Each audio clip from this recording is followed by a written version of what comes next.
kwamba tumekutana hapa, ajenda yetu ni moja tu. Tumekutana hapa, ajenda yetu ni moja tu, ni juu ya ukatili wa jinsia. Kwa hiyo tumekutana hapa kwa kushirikisha wadau wote, yani ambayo kila mtu kwa nafasi yake kwa njia moja ama nyingine anahusika katika swala zima la ukatili wa kijinsia. Ukatili wa kijinsia ni vita. Kwa hiyo sisi ni askari wa kupambana na swala hilo. Nini maana ya ukatili wa kijinsia? Ukatili wa kijinsia ni tatizo la kijamii ambalo linahusisha vitendo vya unyanyasaji wa kimwili, wa kihisia, wa kingono na namna nyingine zozote unaofanywa na mtu mmoja au kikundi cha watu dhidi ya mtu mwingine au kikundi cha watu wengine, kama nitakuwa sijakosea. Ni ile unyanyasaji, aidha unaweza kuwa wa kimwili, unaweza kuwa wa kihisia, hata kiuchumi. Kuna ukatili wa kijinsia wa kiuchumi pia unaofanywa dhidi ya watu fulani, na mara nyingi waathirika wakubwa ni watoto na akina mama.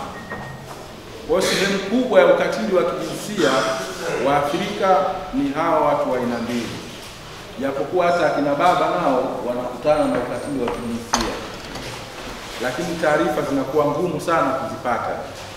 Baba anapofanywa ukatili, ripoti anaona kama amekutalilisha, kwa hiyo anaishia kuyameza, lakini kwa kweli wanaoathirika sana ni wanawake na watoto. Sasa katika hotuba yangu hii nitatoa kidogo takwimu za ukatili wa kijinsia katika halmashauri ya mji wa Babati. Kwa kweli kwa kipindi cha miaka minne kumekuwa na ongezeko la utoaji wa taarifa za ukatili. Ukatili unafanyika kwa kiasi kikubwa sana maeneo mengi, lakini utoaji wa taarifa siku za huko nyuma ulikuwa ni mdogo, na matukio yanapotokea watu wanamalizana tu kiukoo, kimila na kadhalika. Watu fidia za mbuzi, za ng'ombe zinatumika kutatua hii migogoro, na mwisho wa siku katika mazingira hayo ukatili umekuwa ukiendelea tu, kwa sababu hakuna hatua thabiti zinazochukuliwa. Mtu akishakuwa na ng'ombe zake 20-30, anajua hata kila siku akibaka mtu anatoa ng'ombe, mambo yamekwisha. Sasa tunataka tuache njia hiyo, twende kwenye njia ambayo itakomesha kabisa hili swala au itapunguza kwa kiasi kikubwa. Yani katika takwimu tulizonazo katika halmashauri yetu ya mji wa Babati, kuanzia mwaka 2022 mpaka kufikia Aprili 2025 ni kama ifuatavyo.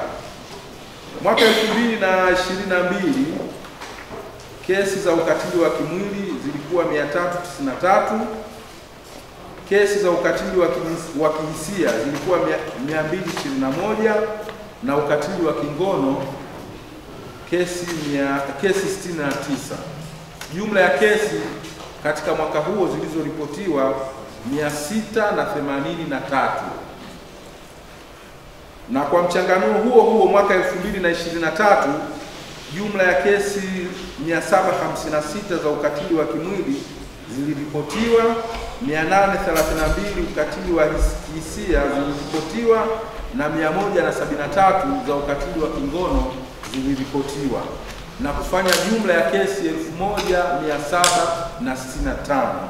Na huu mwaka wa 2023 ndio mwaka ambao masuala ya ukatili wa kijinsia yalikuwa ni mengi, yaliyoripotiwa yalikuwa ni mengi kuliko mwaka mwingine wowote. 2024 zimeonekana kidogo kama zimeshuka, na kufikia jumla ya matukio 1220.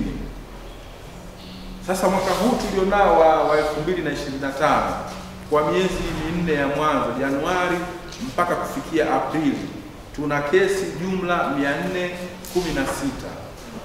Tukifanya mchezo, mwaka huu unaweza ukauzidi mwaka uliopita, kwa sababu kwa miezi minne ya mwanzo tayari tuna kesi 416 na bado tuna takwimu za miezi minane ili kumaliza mwaka.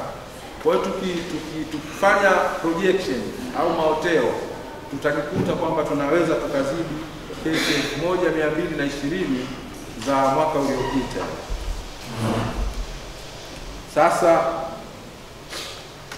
hii ni halmashauri tu ya mji wa Babati, lakini takwimu za kimkoa ni kubwa zaidi, na sisi halmashauri ya mji wa Babati kama alivyosema mwenzangu tumechukua nafasi ya 3. Ukiangalia halmashauri ya kwanza pale inaongoza, inafuata halmashauri ya pili, ya tatu ni halmashauri ya mji wa Babati. Kwa hiyo hii nafasi sisi tunataka tuikatae, tusiwemo katika hii nafasi. Kama ikibidi tuwe kwenye nafasi ya 7. Mkoa wetu na halmashauri 7. Sisi tunataka tushike nafasi ya 7. Ndugu wajumbe, kwa hizo takwimu za mkoa zilimshtua Mheshimiwa mkuu wa mkoa na pia viongozi wengine wa mkoa na wilaya mbalimbali, na kupelekea Mheshimiwa mkuu wa mkoa kuitisha kikao cha mkoa mzima kujadili swala la ukatili wa kijinsia. Katika kikao hicho kulikuwa na maazimio kama 8 hivi, naomba niyasome. La kwanza, kushirikiana na wadau katika kukabiliana na masuala ya ukatili. Sasa sisi tumeona tuanze mapema, wenzetu wanapanga waanze Julai, sisi tumesema tuanze mapema. Ndio tumewaita wadau kwa ajili ya kujadiliana na kuweka mikakati mbalimbali ya kutokomeza hili jambo. Azimio la pili ni kuendelea kuwaelimisha watoto na wanafunzi kutembea kwa makundi wanapoenda shuleni na wanaporudi nyumbani, na kutoa taarifa ya vitendo vya ukatili wanavyofanyiwa aidha kwa shuleni kwa walimu, lakini pia nyumbani, kwamba wanapofanyiwa vitendo vya ukatili hawa watoto tuwaelimishe waweze kutoa hizo taarifa, haya mambo tuyashughulikie. La tatu ni kufanya vikao kazi kwa watendaji wa vijiji, kata, mitaa na tarafa kwa ajili ya kuwajengea uwezo juu ya majukumu yao kuhusu masuala ya ukatili na kutoa taarifa kila mwezi.